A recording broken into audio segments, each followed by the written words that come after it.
So on today's episode of Taking Back My Power, I've got a previous guest by the name of Naomi, who I've known for about 2 years now, and she's going to be sharing her story on how she took back her power and what the situation to her, how she's used it to her advantage now, and she's going to be sharing some powerful words and wisdom. So thank you, Naomi, for joining me on my podcast. Hi, Trudy. It's my pleasure. Nice to speak to you again. You too. So can you tell the listeners a little bit of a background on your story and how you took back your power? Okay. Right. Okay. The story that I'm going to share today is based on a company I used to work for, a homeware company.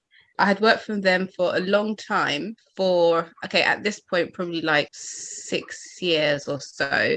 And I was a sales assistant, but I always wanted to be an interior designer. That was a role I really wanted. And that was the only role I wanted. I never wanted to be in management. So when it finally came up, it was a bit of a shock because the girl sort of left abruptly because she ended up having like an argument with another colleague. And it was just really strange how she left. And I was like, oh my gosh, her job, I was like sad for her. But then I was like, oh my gosh, her job has come open. I was like, should I go for it? I was like, yeah, I better go for it. Like, you don't get this chance often.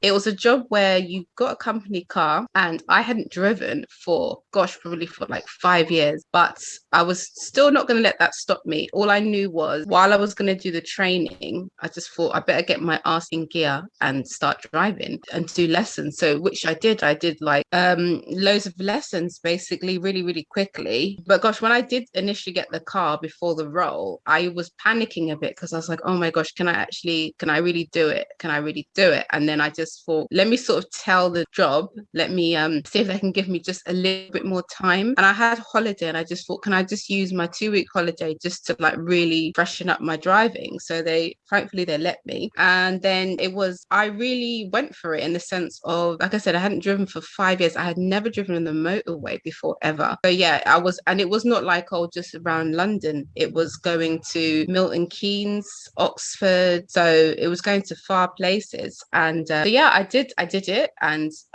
my confidence boosted. A lot of my family and friends were like a bit surprised as well. They're like, oh my gosh, she really has got to act together so quickly. So I had the role. It was a bit difficult, the long driving, being on time to see the clients. I was shadowing another interior designer, but it was awesome in the sense of I was like, yeah, I'm actually doing what I really wanted to do in this role. But yeah, I had a few scrapes with the car, not serious, but say going through really a narrow pathway because a lot of the driving was in country roads. So I had a few scratches at the front just because I just clipped one of the poles on a very narrow entrance, for example. But apart from that, I was doing okay, I thought. And then probably like a week and a half into the training, then I got a call to say, you can't move forward in the role, sort of thing. And it was kind of like, what? Like, no, that was just it. I couldn't get hold of the lady at the time, the manager of the design. And then I was just distraught. I remember like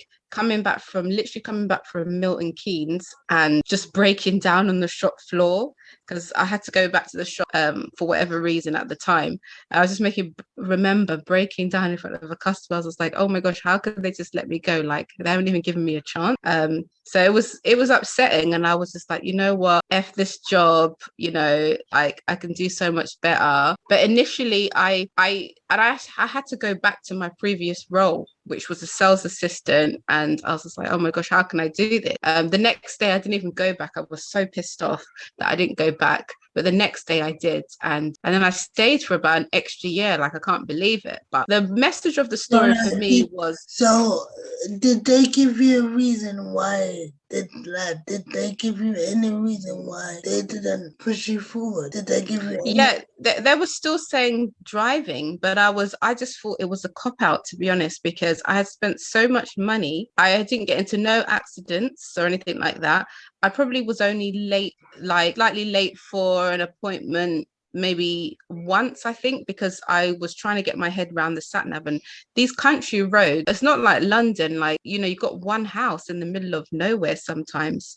But apart from that, it wasn't because I was inadequate with what I was doing. I knew, not like in a big-headed way, I knew I was capable of seeing the clients and helping them at home. I think they were just still a bit scared for me with the driving, and I had like literally a few scrapes at the front. Like I said, even the interior designer that I was shadowing, she said, "Oh, don't worry." She said, "On my first week, I had this and that scrape." And yeah, I was doing it. I was literally doing it. But they were just really, really concerned. So it's a case of whoever the interior designer, whatever she was saying, because it was two that I shadowed in the space of, say, a week and a half. So whatever they were saying to her, that it just made them feel maybe that, oh, we've got to not let her continue. But I still feel like it was a cop out, considering that I really waited so long to do that job. And in fact, I didn't mention, it was the job that I actually applied for even before I even applied for a sales assistant. It was the very first job I applied for to begin with. And then I just thought, oh,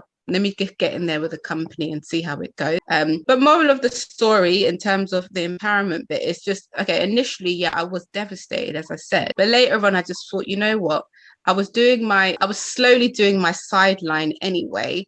And I just thought, you know what? I'm just going to really push that, really push that. I don't think I did anything immediately, but after a while, I just thought, you know what?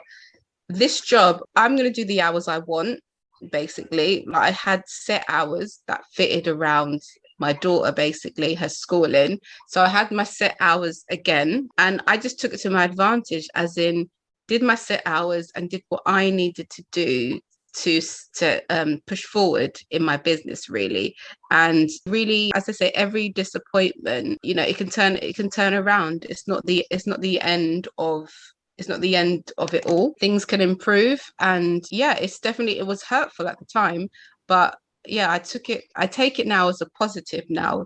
And it really drove me to just really do what I should be doing, like doing my own business, being creative as I do, home textiles, and I've continued to do it now, really and truly. I've just been like, you know what, no one is ever gonna take that away from me anymore. So yeah, it's just a good message, just that, you know, you may be disappointed, you might not get that job that you wanted to get, the course, you might not get the results you want, but if you have a dream, if you push forward, you can always still do it. It's not the end, you just have to move forward, basically. Well, thank you very much. I was going to ask you what advice would you give to other people, but I think you've literally covered that. So thank you, Chidi. yeah. It's been a pleasure. I hope it has empowered someone out there in some way. Yeah, I'm sure it will.